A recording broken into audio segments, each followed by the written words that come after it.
Let's make a potholder with the potholder loom. The Basketweave's potholder creates a fun diagonal zigzag design. This easy loom weaving pattern uses 18 pegs and is fully reversible. This one would look great as part of a bigger project like our Alice bag or a trivet. This pattern is fully reversible using 2 colors and is an easy beginner project. You can find a detailed chart of the design at Piglet's Potholder Patterns, and that is the Basketweave steps shared with permission under Creative Commons license. And we also have fully written instructions on our website, just row by row, just as we do with all of our other potholder loom patterns. All right, grab your supplies and we'll begin. Welcome to GoodKnit Kisses. We're all about helping you stitch your love and love your stitches. This pattern has written instructions and links to the right and left-handed video tutorials for your convenience, as well as the link to that chart referred to in the pattern we talked about before. So visit the link down below in our video description and link to our blog. If you'd like to purchase an ad-free version, you can do that on our website, or you can get them on our Ravelry and Etsy stores. But we will not be publishing the Creative Commons chart that I referred to, as that is a link through a PDF, and you'll be able to get that on our blog. All right, so be sure and click down below for more information, and we'll begin on our warp.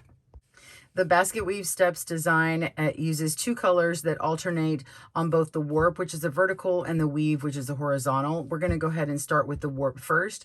We're going to have 18 of each color, and color A is our pink and color B is our purple. We're going to start with color A on our warp, and we're going to put on all the odd pegs color A, or this pink, and all the even pegs color B, which is purple, and that's it. So you could go ahead and put on all of color A, every other one first, and then fill in with B. So go ahead and do that now. Pause your video as you need.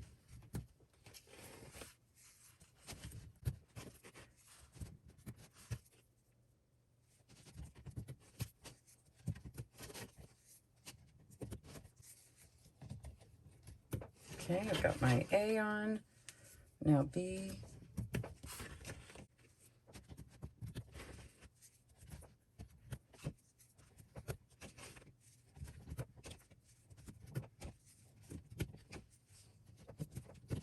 Okay, so this has a 4-row repeat on it, which is nice. And we're going to repeat those 4 rows 3 times, and then we have a couple rows at the end to finish that off. So I'm going to show you the first of the 4-row repeat, and then you'll repeat that, and we'll come back and we'll do the last 2 rows together, which is good to see it. I can show you with a crochet hook how I finish off those rows. Most of the time I am working with just my fingers. If you watched one of my videos before, that's how I do it. So row 1 with A, we're going to weave over 2, under 2, 4 times. So over 2, under 2. Make sure you're going under both loops of that. So under 2, that's the 2nd time, the 3rd time, the 4th time, and then we're going to weave over 2, which is just going over the last 2. All right, that's it. Now on row 2 with B, we're going to weave over 2, under 2. So over 2, under 2.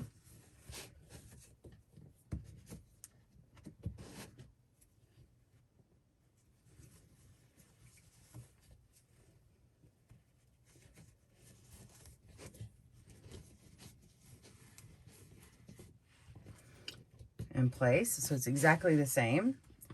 And then with A, we're going to weave under 2, over 2, 4 times. So under these 2, and place that over 2.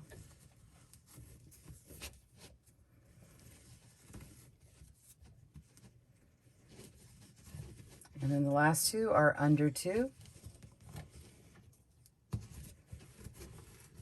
There we go. And then, you guessed it, with B, we're going to weave under 2, over 2, 4 times.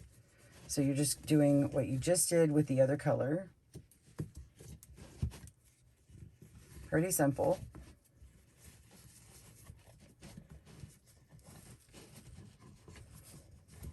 And that's it. Super easy. And we're going to repeat those 4 rows again. So you're just going to pick up A again and weave under or over the top of the first 2 and under. I mean, you could even grab them at the same time and do them at the same time if you want to. Just don't get them twisted up. Okay? So it can be a little bit harder not to twist them up at the same time, but just work through.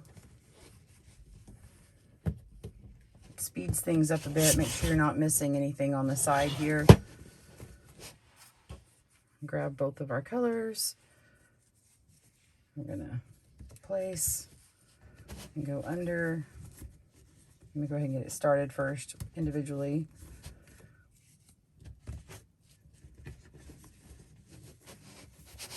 And then you can pull through and keep going. So make sure that these are separate. So that's a quick way to weave it if you're just in a hurry or you just like to find little hacks on things to make it faster, but it can twist it up. Like this one got a little twisted up. So there we go, place that.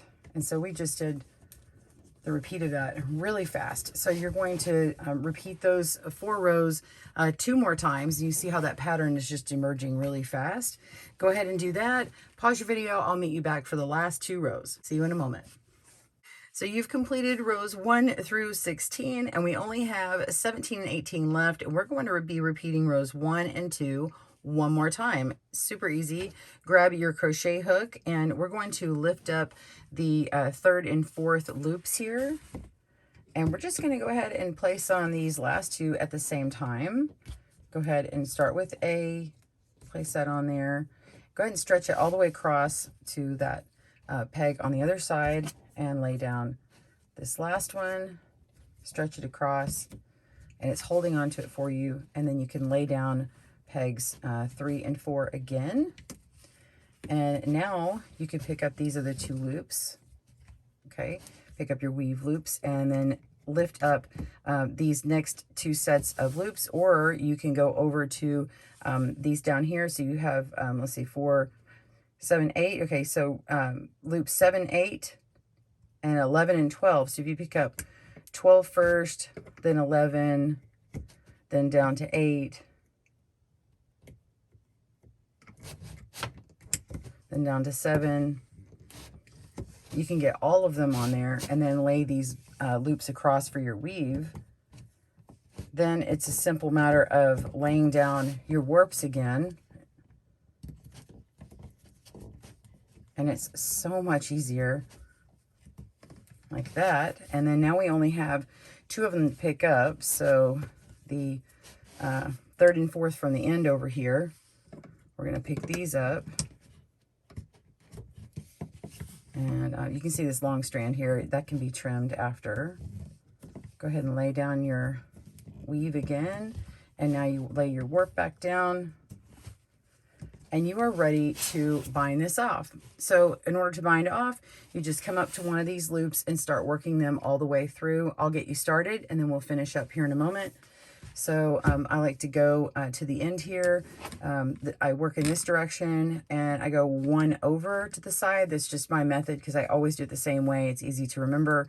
I'm going to pick up this one first, and it's the last one on this row. And then I'm going to go to the first one on this next row, feed that loop through the next, and then pick up the very next loop and feed that through.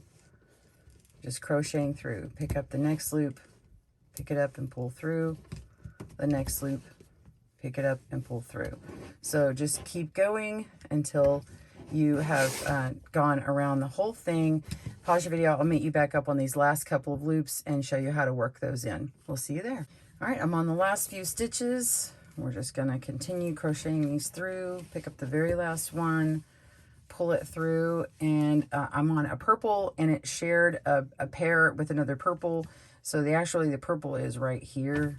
So I'm just going to pull it through and match it. And I like to kind of stretch and hand block this real quick while it's still on here.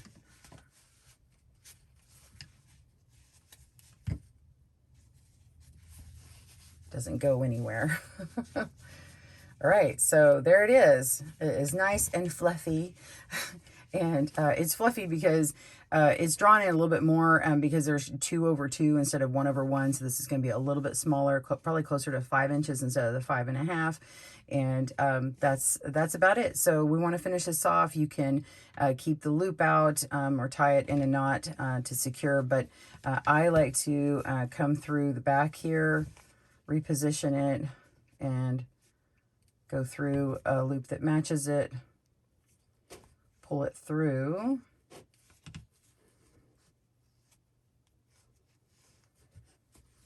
and then go under a few other loops and pull that through.